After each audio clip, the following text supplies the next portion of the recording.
ನಮಸ್ಕಾರ ಸ್ನೇಹಿತರೆ, ಇವತ್ತು ಬ್ರೆಡ್ನ ಉಪಯೋಗಿಸಿ ತರಕಾರಿಗಳೆಲ್ಲ ಅದ್ರ ಜೊತೆ ಸೇರಿಸಿ ಒಂದು ಹೆಲ್ದಿಯಾಗಿರುವಂಥ ಬ್ರೆಡ್ ಸ್ಯಾಂಡ್ವಿಚ್ ಹೇಗೆ ಮಾಡೋದು ಅಂತ ನೋಡೋಣ.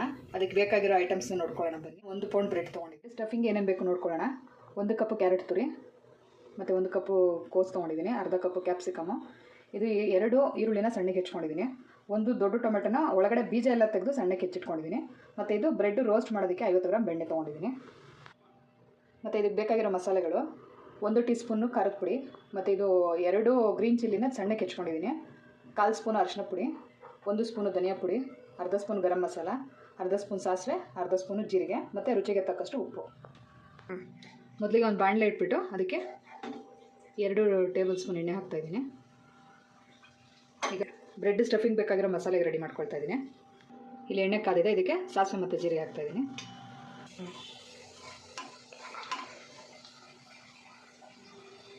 ಇವಾಗ ಹೆಚ್ಚಿಟ್ಕೊಂಡು ಹಸಿಮೆಣಸಿನಕಾಯಿ ಹಾಕ್ತಾಯಿದ್ದೀನಿ. ಇದು ಸ್ವಲ್ಪ ಫ್ರೈ ಆಗಿದೆ. ಇವಾಗ ಈರುಳ್ಳಿ ಹಾಕ್ತಾಯಿದ್ದೀನಿ. ಈರುಳ್ಳಿ ಇಷ್ಟು ಫ್ರೈ ಆದರೆ ಸಾಕು. ಇವಾಗ ಇದಕ್ಕೆ ತುರಿದಿಟ್ಕೊಂಡಿರೋಂಥ ಕ್ಯಾರೆಟ್ ಹಾಕ್ಕೊತಾ ಇದ್ದೀನಿ. ಎಲೆಕೋಸು ಹಾಕ್ಕೊತಾ ಇದ್ದೀನಿ. ಆಮೇಲೆ ಅರ್ಧ ಕಪ್ಪು ತುರಿದಿಟ್ಟಿರುವಂಥ ಕ್ಯಾಪ್ಸಿಕಮ್ ಹಾಕ್ಕೊಳ್ತಾ ಇದ್ದೀನಿ. ಇದಕ್ಕೆ 1 ಟೊಮೆಟೊ ಹೆಚ್ಚಿಟ್ಟಿದ್ದೀನಿ ಸಣ್ಣಕ್ಕೆ, ಅದನ್ನು ಹಾಕ್ಕೊತಾ ಇದ್ದೀನಿ.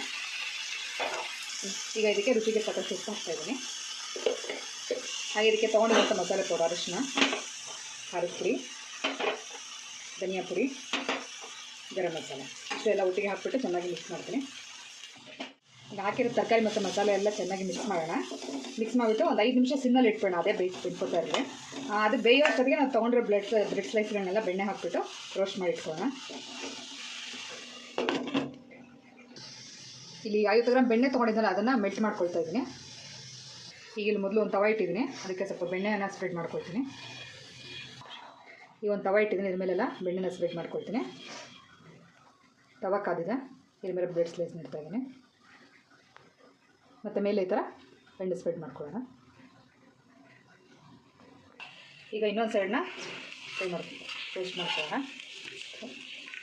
ಈಗ ತಿರುಗಿಸಿ ಹಾಕಿದ್ದೀನಿ ಬ್ರೆಡ್ನ. ಈ ಕಡೆಯನ್ನು ಬೆಣ್ಣೆ ಸ್ಪ್ರೆಡ್ ಮಾಡೋಣ. ಈಗ ಇದೆರಡು ಕಡೆ ರೋಸ್ಟ್ ಆಗಿದೆ. ಇದನ್ನು ಒಂದು ಪ್ಲೇಟಿಗೆ ತಗೊಳ್ತೀನಿ. ಮತ್ತು ಬೆಣ್ಣೆ ಸ್ಪ್ರೆಡ್ ಮಾಡ್ಕೊಳ್ತೀನಿ. ಈಗ ಉಳಿದಿರೋ ಎಲ್ಲ ಬ್ರೆಡ್ ಪೀಸ್ನ ಅದೇ ಥರ ಸೇಮ್ ಥರ ರೋಸ್ಟ್ ಮಾಡ್ಕೊಳ್ಳೋಣ, ಬೆಣ್ಣೆ ಹಾಕಿ.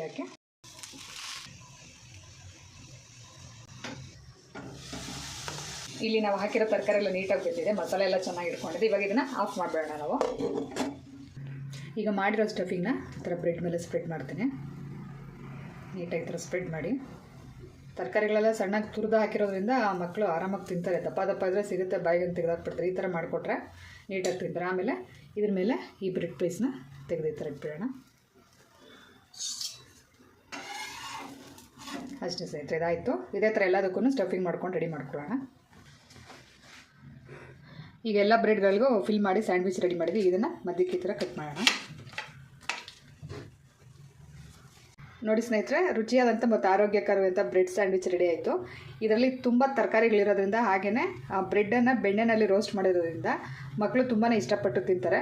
ಬ್ರೆಡ್ನ ಬೆಣ್ಣೆ ಅಥವಾ ತುಪ್ಪದಲ್ಲಿ ಫ್ರೈ ಮಾಡಿ, ಎಣ್ಣೆನಲ್ಲಿ ಫ್ರೈ ಮಾಡೋದಕ್ಕಿಂತ ಒಳ್ಳೆಯದು. ಸೊ ಇದನ್ನು ಒಂದು ಸಲ ಮಾಡಿ ನೋಡಿ, ಹೇಗಿದೆ ಅಂದ್ಬಿಟ್ಟು ನನಗೆ ಕಮೆಂಟ್ ಮೂಲಕ ತಿಳಿಸಿ. ಮತ್ತು ನನ್ನ ಚಾನಲನ್ನು ಸಬ್ಸ್ಕ್ರೈಬ್ ಮಾಡಿ, ಲೈಕ್ ಮಾಡಿ ಸ್ನೇಹಿತರೆ. ಧನ್ಯವಾದಗಳು.